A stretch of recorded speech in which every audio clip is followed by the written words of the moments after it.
Somewhere in the chaos, a familiar face emerged in her mind, Leela. She hadn't spoken to her best friend in weeks, not since things started unraveling. If anyone could help her now, it was Lila. But could she risk dragging someone else into this? Especially someone who had no idea what they were up against. Her thoughts were interrupted as she stumbled into an abandoned warehouse, the air thick with dust and the faint scent of oil. The place was dimly lit, its shadows stretching like silent spectators. She ducked behind a stack of crates, her pulse racing as the sound of the car doors slamming shut reached her ears. Whoever was following her was closer now, their footsteps deliberate and unhurried. Maya's fingers brushed against the corner of the envelope, and for a brief second she considered opening it. But she knew better. The contents were dangerous not just in their revelation, but in the questions they would raise. Questions that some were willing to kill to keep unanswered. A creak of metal echoed through the space, pulling her back to the present. She held her breath, her body pressed tightly against the cold surface of the crate. The tension in the air was suffocating, each second stretching into an eternity. And then a footstep stopped. A voice cut through the silence, calm and menacing. "You're not as invisible as you think, Maya."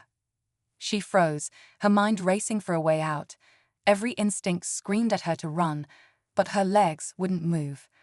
Whoever was out there wasn't just chasing her, they were hunting her. And she had just run out of places to hide.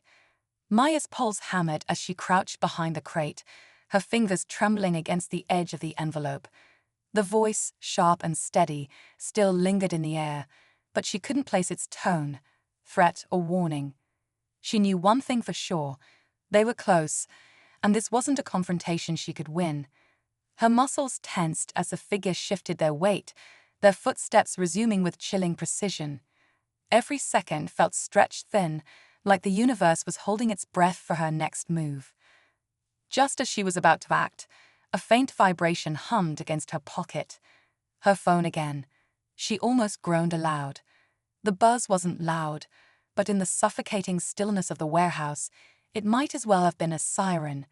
Before she could silence it, the voice in the shadows spoke again, softer this time, almost curious.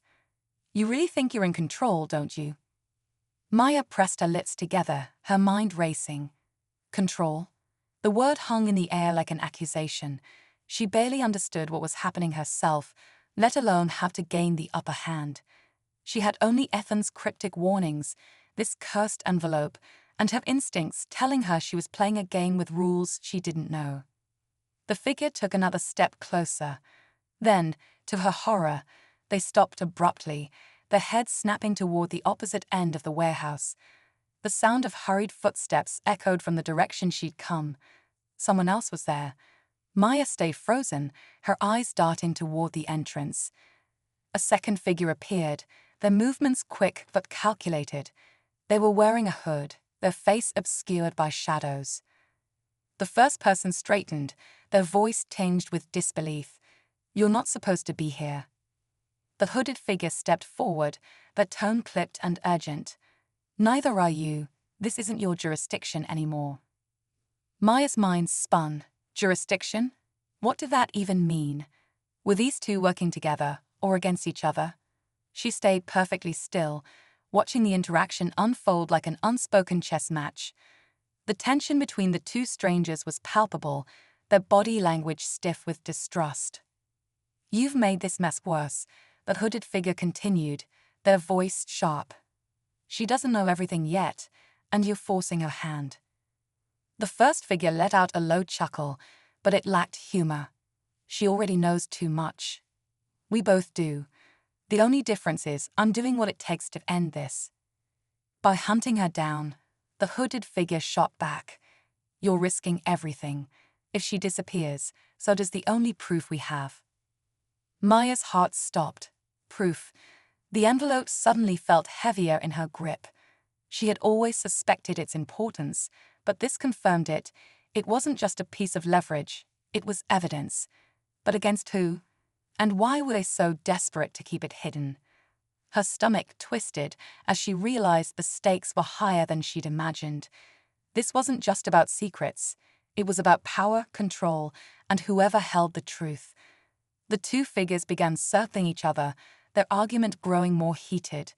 Maya knew she didn't have much time. Whoever these people were, they weren't allies, and she couldn't afford to stay caught in the middle. She slowly eased back, keeping her movements quiet, her eyes locked on the nearest exit.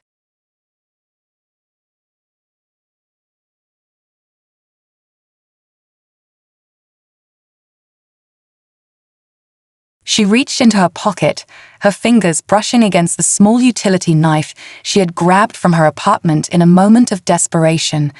It wasn't much, but it gave her a sliver of control in an otherwise powerless situation. She shifted her weight, trying to keep her movements silent. The figure turned suddenly, their gaze sweeping dangerously close to her hiding spot. Maya held her breath, the faint hum of the city outside the only sound breaking the silence. Somewhere in the distance, her phone buzzed again, its vibrations faint but unmistakable in the stillness. Her stomach dropped. The sound wasn't loud, but it was enough. The figure froze, their head tilting slightly as if honing in on the noise. Maya cursed under her breath, her grip tightening on the knife. She had seconds to act, and every option felt like the wrong one. As the footsteps started toward her, slow but deliberate, Maya's thoughts raced to the files. She didn't even know the full extent of what they contained, only that they implicated people far more powerful than she had been. A single mother struggling to make ends meet, Lisa Johnson, just wants to provide a better life for her son. But one evening, everything changes when a routine grocery run turns into a confrontation with a racist cop. Officer Barnes stops her car, his tone cold and condescending, questioning why she's in the neighborhood. Lisa tries to stay calm, but her son in the backseat is terrified, and the tension quickly escalates. As the officer's demands grow harsher, it seems like there's no way out for Lisa. Just when hope feels lost, an unexpected twist shifts everything. The encounter reveals a hidden side to both Lisa and Officer Barnes, unraveling a powerful story of empathy, humanity, and the true meaning of compassion. What begins as a moment of fear might just transform into something no one saw coming. Stay tuned to see how this life-changing story unfolds. And then the unexpected happened. The hooded figure turned sharply, their gaze landing directly where she was hiding. Maya froze, her breath catching in her throat. For a moment, neither of them moved. Then, in a voice so low, it was almost a whisper, the hooded figure said, "Run." It took her a second to process the word, but her body reacted instinctively. She bolted from her hiding spot, the envelope clutched tightly in her hand. Behind her, chaos erupted. She heard the first figure shouting, the sound of scuffling boots and something heavy crashing to the ground. She didn't look back. Her focus was on the exit, her feet pounding against the floor as adrenaline coursed through her veins. She burst into the cold night air, her chest heaving. The alley stretched before her like an endless maze, the streetlights casting long shadows. She turned a corner, her mind racing. Whoever the hooded figure was, they had just bought her precious time, but it wasn't enough. She needed to figure out her next move fast. As she sprinted, they didn't waste time on pleasantries. "Do you have it?" Ethan asked, his eyes flicking to the envelope. "Yes," she said, holding it up. "But Ethan, what do we do with this? If it's as big as you say, how do we even begin to fight this?" Before he could answer, the sound of footsteps echoed behind them. Maya spun around, her heart sinking as two figures stepped into the light.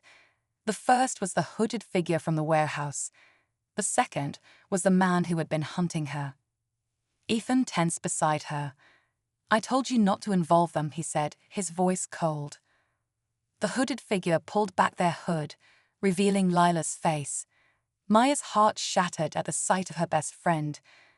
"I didn't have a choice," Lila said, her voice trembling. "They came for me too, Maya. I had to protect myself." Betrayal coursed through Maya, but before she could speak, the other man raised his hand, silencing them all. "It doesn't matter anymore," he said. "The files are what we want. Hand them over, and you both walk away.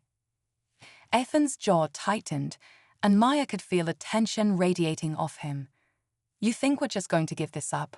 After everything you've done? The man smiled, cold and calculating. You don't understand, do you? This isn't about you. It never was. You were just pawns in a game much bigger than you realize. Maya's mind raced as she tried to process his words. A sudden realization hit her like a thunderbolt. The files weren't just a record of corruption, they were bait. Someone had wanted them to find this, to expose the truth, but only enough to destroy themselves in the process. Before she could act, Ethan moved. He lunged